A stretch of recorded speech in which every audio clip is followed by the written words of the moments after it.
তিন নাম্বার ছিল কিসের ফিতনা? চার নাম্বার ক্ষমতার ফিতনা। এই ফিতনা থেকে বাঁচার জন্য সর্বশেষ আল্লাহ তাআলা যুলকারনাইনের ঘটনা বলেছেন। অনেক বড় বাদশা ছিলেন, পৃথিবীতে চারজন বাদশা গোটা বিশ্ব শাসন করেছেন, দুইজন কাফির, দুইজন মুমিন।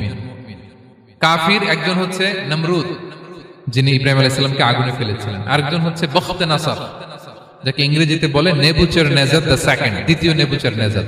তারা কোনো নির্দিষ্ট এরিয়ার বাউন্ডারির বাদশা না, গোটা বিশ্বের বাদশা ছিলেন এই দুজন কাফির।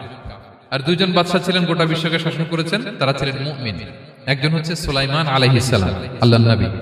আরেকজন হচ্ছে যুলকারনাইন, গোটা বিশ্ব শাসন করেছেন, প্রাচ্য থেকে পাশ্চাত্য সব জায়গায় তিনি গিয়েছেন, ইসলামের বাণী প্রচার করেছেন, জালিমদেরকে শায়েস্তা করেছেন। তো এরকম দিক বিদিক তিনি জয় করতেছিলেন। অনেকে যুলকারনাইনকে আলেকজান্ডার দ্য গ্রেটের সাথে গুলিয়ে ফেলে না। ম্যাসিডোনিয়াতে যে আলেকজান্ডার দ্য গ্রেট ছিল, উনি আর যুলকারনাইন এক নন। যুলকারনাইন হচ্ছে আল্লাহ তাআলার প্রিয় একজন বান্দা, অনেক বড় সাহসী বীর পুরুষ ছিলেন, গোটা বিশ্বে ইসলাম প্রচার করেছেন। করতে করতে করতে করতে অনেক বড় ঘটনা, আমি সব শেষের ঘটনাটা বলি। উনি জর্জিয়া, বর্তমান যে জর্জিয়ার তিবলিসি এরিয়া, এখানে এসে একটা এলাকার সন্ধান পেলেন, যারা ওনাকে এসে বলল যে এখানে একটা জঙ্গলি গ্রুপ আছে যাদের নাম ইয়াজুজ মাজুজ, তারা এসে আমাদের উপর হামলা করে। হে যুলকারনাইন, আমরা আপনাকে ট্যাক্স কালেক্ট করে দিচ্ছি, আপনি তাদের মাঝে আর আমাদের মাঝে একটা প্রাচীর তৈরি করে দেন। আপনারা ইয়াজুজ মাজুজের নাম শুনেছেন না? ইংরেজিতে বলে গগ ম্যাগগ। নূহ আলাইহিস সালামের 4 সন্তান ছিল, হাম, সাম, ইয়াফাস, কানাআন। এই ইয়াফাসের বংশধর হচ্ছে ইয়াজুজ মাজুজ, জঙ্গলি, হাজার হাজার শুধু বংশ বিস্তার করে। তারা এসে লোকালয়ে মানুষের উপর আক্রমণ করে, তাদের গবাদি পশু এগুলো ছিনিয়ে নেয়, ফলমূল খেয়ে ফেলে। তো যুলকারনাইন বাদশার কাছে যখন বিচার দেওয়া হলো, উনি বললেন ঠিক আছে, তোমাদের ট্যাক্স দেয়া লাগবে না, তোমরা শারীরিক পরিশ্রম করে আমাকে সাহায্য করো। তো উনি বর্তমানে হচ্ছে এক পাশে কৃষ্ণ সাগর, ব্ল্যাক সি, আরেকদিকে কাস্পিয়ান হ্রদ বা কাস্পিয়ান সাগর, এর মাঝখানে 1200 কিলোমিটার লম্বা মাউন্টেন রেঞ্জ, পাহাড়ি এরিয়া, আপনারা গুগলে দেখবেন। এইখানে দুই পাহাড়ের মাঝখানে ফাঁকা জায়গায় তিনি বড় বড় লোহার পাত প্রথিত করলেন, গেড়ে দিলেন। এরপরে তামা, সীসা গালিয়ে বিশাল একটা ওয়াল তৈরি করলেন। এটা যুলকারনাইন উনার বানানো ওয়াল বা ড্যাম, প্রাচীর। এখন আর ইয়াজুজ মাজুজ আসতে পারে না, ওরা আর আসতে পারে না। ওরা প্রতিদিন এটা ভাঙার চেষ্টা করে, কিন্তু ভাঙতে ভাঙতে আরেকটু ভাঙলেই ভেঙে যাবে। ওরা বলে আগামীকাল ভেঙে ফেলবে, ইনশাল্লাহ বলতে ভুলে যায়। এজন্য এরপরের দিন এসে দেখে আবার এটা আগের মতো হয়ে আসছে। কিয়ামতের আগ দিয়ে ওদের মধ্যে এই ইনশাআল্লাহর প্রেরণা আসবে। তাদের একজন বলে উঠবে, আগামীকাল ইনশাআল্লাহ আমরা এটা ভেঙে খান খান করে দেব, ঠিকই ভেঙে ফেলবে। তখন তারা ভেঙে চুরে কুটি কুটি ইয়াজুজ মাজুজের দল এসে হামলে পড়বে। সামনে পড়বে তাবারিয়া সাগর, একদল এসে তাবারিয়া সাগর এমন ভাবে খাবে, এই দল যাওয়ার পরে আরেক দল এসে এখানে যে সাগরে যে পানি ছিল এটা কল্পনাই করতে পারবে না। তারা পৃথিবীতে ফিতনা ফাসাদ করবে। ঈসা আলাইহিস সালাম তখন আসবেন, দোয়া করবে আল্লাহ তাআলার কাছে মুমিনরা, একটা মহামারী দিবে আল্লাহ তাআলা ইয়াজুজ মাজুজের মধ্যে, ওরা মরে যাবে সব।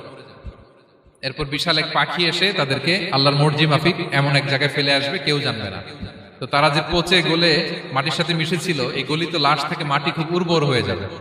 এরপর আল্লাহ তাআলা পৃথিবীর মধ্যে বারাকা দিবেন, কিছু রোপণ করলে তাড়াতাড়ি ফুলে ফেপে বড় বড় ফলমূল হচ্ছে। তো এটা কিয়ামতের আলামতের অন্য কোনো আলোচনায় হয়তো আমরা বলবো। তো যুলকারনাইন তিনি বিশাল এখানে প্রাচীর তৈরি করে দিয়েছিলেন, এবং প্রাচীর তৈরি করে দিয়ে তাদেরকে বলেছিলেন যে যতদিন আল্লাহ তাআলা চাইবেন এটা থাকবে, এবং যেদিন আল্লাহ তাআলার আদেশ আসবে এটা ভেঙে খান খান হয়ে যাবে।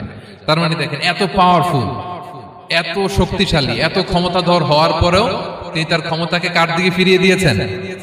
যে আল্লাহ যতদিন চাইবে এই প্রাচীর টিকে থাকবে, যেদিন আল্লাহ তাআলার আদেশ আসবে এই প্রাচীর ভেঙে খান খান হয়ে যাবে। সো আমরা ক্ষমতার দেখা পেলে, চেয়ার একটা পেলে আমরা যেন জালিম হয়ে না উঠি, এটা হচ্ছে এখান থেকে শিক্ষা। আমরা যেন জুলুম না করি। উনি সম্পদের মালিক ছিলেন, ক্ষমতার মালিক ছিলেন, কিন্তু উনি যে আল্লাহর বান্দা এটা ভুলে যান নাই। আমরা যখন ক্ষমতাশীল হই, আমরা যখন প্রধানমন্ত্রী হই, আমরা যখন প্রেসিডেন্ট হই, আমরা যখন পাওয়ারফুল হই, আমাদের সবচেয়ে বড় পরিচয় যে আমরা আব্দুল্লাহ, আল্লাহর গোলাম, এটা আমরা ভুলে যাই। আমাদের আসল পরিচয় কি? আমরা আল্লাহর গোলাম। আমরা যে আল্লাহর গোলাম, এই চিন্তাটা, এই সেন্সটা যদি আমাদের মাথায় থাকে, তাহলে ক্ষমতা আমাদেরকে দাম্ভিক বানাতে পারে না, আর ওই ক্ষমতা আমাদেরকে ফিতনায়ও ফেলবে না। তাহলে সম্মানিত সুধী, দাজ্জাল কয়টা জিনিস দিয়ে আমাদেরকে ফিতনায় ফেলবে?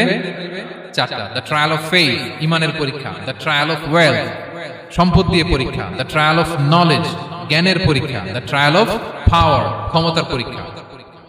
আর ঈমানের পরীক্ষায় উত্তরণের জন্য আল্লাহ তাআলা আমাদেরকে এই সূরায় আসহাবে কাহফের ঘটনা শুনিয়েছেন, যে 7 জন যুবক তারা তাদের ঈমানকে হেফাজত করেছিল। সম্পদের ফিতনা থেকে বাঁচানোর জন্য আল্লাহ তাআলা আমাদেরকে এক বাগানওয়ালার কাহিনী জানিয়েছেন, যে সম্পদ পেয়ে তোমরা দাম্ভিক হয়ে যাও না, এটা আজ আছে কাল থাকবে না। জ্ঞানের পরীক্ষা থেকে আমাদের মুক্তির জন্য আল্লাহ তাআলা অনেক বড় করে আল্লাহ নবী মুসা আলাইহিস সালাম এবং খিজির আলাইহিস সালামের ঘটনা শুনিয়েছেন, আমাদের বুঝিয়েছেন যে আমাদেরকে বিনয়ী হতে হবে, জ্ঞানের জন্য সফর করতে হবে এবং সবর করতে হবে। সবশেষে আল্লাহ তাআলা ক্ষমতার ফিতনা থেকে বাঁচানোর জন্য ক্ষমতাধর, আমরা তো একটা দেশের মালিক হই এখন, অমুক দেশের প্রেসিডেন্ট, অমুক দেশের প্রধানমন্ত্রী, উনি গোটা বিশ্বের প্রতাপশালী রাজা ছিলেন জুলকারনাইন, তারপরেও উনি যে আব্দুল্লাহ, উনি যে আল্লাহর গোলাম, এটা তিনি ভুলে যাননি। তাহলে এইভাবে যদি আমরা এই ফিতনাগুলো থেকে বাঁচার চেষ্টা করি, তাহলে এই ফিতনা থেকে আমরা বেঁচে থাকতে পারবো, এবং দাজ্জাল যদি এই মুহূর্তেও আসে, সে আমাদেরকে বিভ্রান্ত করতে পারবে না। পারবে? পারবে না ইনশাআল্লাহ। ইনশাআল্লাহ বলেন।